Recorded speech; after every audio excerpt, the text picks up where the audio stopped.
Olá, bem-vindos à nossa aula de História. Hoje nós iremos falar um pouco sobre as novidades que vieram com a família real.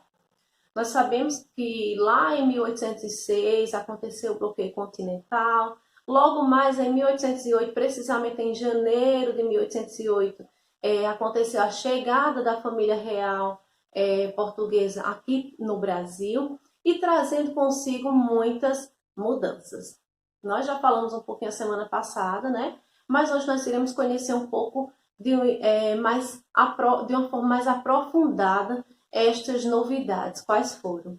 Então, a chegada da família real e toda a sua corte, que a gente sabe que foram muitas pessoas que vieram junto com a família real, provocou diversas modificações estruturais, mas também culturais. Estruturais, eu falo na questão de prédios, de monumentos e também na forma cultural através de hábitos novos que eles trouxeram que acabou tornando o nosso povo conhecedor. Para transformar a cidade do Rio de Janeiro em sede do Império Português, a cidade passou por diversas transformações, principalmente na construção de teatros, de museus. Foram fundadas academias científicas e artísticas, também jornais. Então, muitas coisas aconteceram para dar um certo conforto à família portuguesa, que acabou deixando a elite muito interessada nessas novidades. Então, os hábitos da corte portuguesa passaram a influenciar de uma forma geral toda a elite. Então, isso terminou sendo bom para o nosso país. Mas quando a gente fala em desigualdade, a partir daí também a gente começa a sentir um pouco da desigualdade. Então, na época, a maioria dos nobres de Portugal inspiravam-se na moda e nas artes francesas e não é raro falarem francês entre si. Essa prática que não existia aqui no Brasil passou a ser comum. Então, isso vocês irão ler na página 383, onde fala um pouco mais sobre esta questão. Eram tantas novidades para os moradores da colônia que quase tudo que os portugueses recém-chegados faziam era recebido com curiosidade e admiração. Um fato bem interessante foi a questão das mulheres portuguesas terem chegado com os cabelos raspados, usando turbantes. Então as mulheres daqui já foram logo querer seguir a moda, mas mal sabia elas que não era uma tradição das mulheres portuguesas. Aconteceu isso porque houve um surto de piolho na viagem. Então, há um certo desconforto lá na viagem, os hábitos de higiene que não eram tão favoráveis, tanto naquela época quanto no transporte, né, que eles vinham de navios, e com isso acabaram tendo que raspar as cabeças por conta do surto de piolho. E ao chegar aqui no Brasil, foi uma grande novidade, e as mulheres queriam também fazer isso.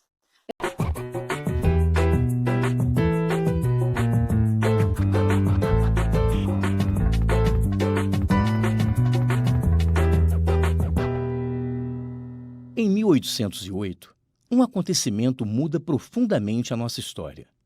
A família real abandona Portugal e vem morar no Brasil, na época apenas uma colônia. Mas havia um motivo muito forte para isso. No início do século XIX, o imperador francês Napoleão Bonaparte quer dominar a Europa. A Inglaterra resiste e ele exige que os outros países bloqueiem o comércio com os ingleses. Portugal não sabe o que fazer. Se romper com a Inglaterra, perde seu maior parceiro econômico e vai à falência. Se não romper, é invadido pelos franceses. Na dúvida, o príncipe regente Dom João VI prefere não arriscar o pescoço, põe toda a sua corte em alguns navios e vai embora para o Brasil. A família real é um caso à parte. Dona Maria, a matriarca, era conhecida como a Rainha Louca e tinha surtos de alucinação em público. Já Carlota Joaquina, esposa de fachada de Dom João VI, não era exatamente um sinônimo de beleza. Mulher independente e política habilidosa, conspirava frequentemente contra o marido para assumir o trono. O Rio de Janeiro recebe a realeza com festa, mas os portugueses recém-chegados enfrentam problemas para se adaptar a uma cidade precária, sem nenhuma estrutura urbana. Por isso mesmo, várias pessoas são desalojadas de suas casas, que passam a abrigar os quase 12.000 membros da comitiva real. Milhares de empregos públicos são criados para sustentar toda essa gente, e a política do favorecimento vira uma prática, com os tradicionais rituais de beijamão de Dom João VI. O Brasil abre os portos para a Inglaterra, que, em troca, abre os cofres para o Brasil, alimentando a nossa eterna dívida externa. Mas o dinheiro em circulação também traz melhorias para o país, que, com o passar do tempo, deixa de ser colônia para se tornar um reino. O Rio de Janeiro ganha ares de cidade maravilhosa, com saneamento, ruas calçadas e edificações modernas. O comércio e a indústria se desenvolvem, o exército e a marinha são aparelhados e a educação e a cultura florescem, com a criação de escolas, teatro e biblioteca pública.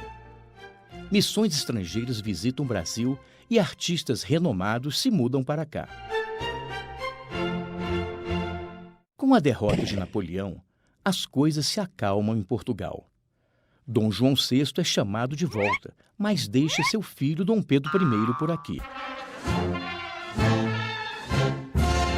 Em 1822, o Brasil se torna independente de Portugal, mas continua dependente dos empréstimos da Inglaterra, do sistema escravocrata e dos senhores de engenho. E o poder legislativo finalmente chega às nossas terras. A Câmara dos Deputados e o Senado são criados pela primeira Constituição brasileira, promulgada em 1824. Inicialmente elaborada por uma Assembleia Constituinte, ela tem uma história curiosa. O texto final não agradou o imperador Dom Pedro I, que, indignado, acabou com a Assembleia, prendeu e exilou alguns deputados e mandou escrever outra carta, inventando uma moda que seria imitada algumas vezes em nossa história. Tem uma folha de apoio que tem um resumo deste acontecimento, deste evento ocorrido aqui no Brasil e uma pequena atividade. Então, qual é a dica que eu vou passar para vocês hoje? Leiam com calma, com atenção. Podem marcar aquelas partes que vocês consideram mais importantes, que vocês devem realmente aprender, devem memorizar, para que vocês realizem a atividade sem nenhuma dificuldade. É um assunto fácil, porém, a gente quer que realmente o conteúdo fixe, né, na mente de cada um e não passe despercebido. Então, qualquer dúvida vocês já sabem, podem mandar mensagem e a gente vai aprimorando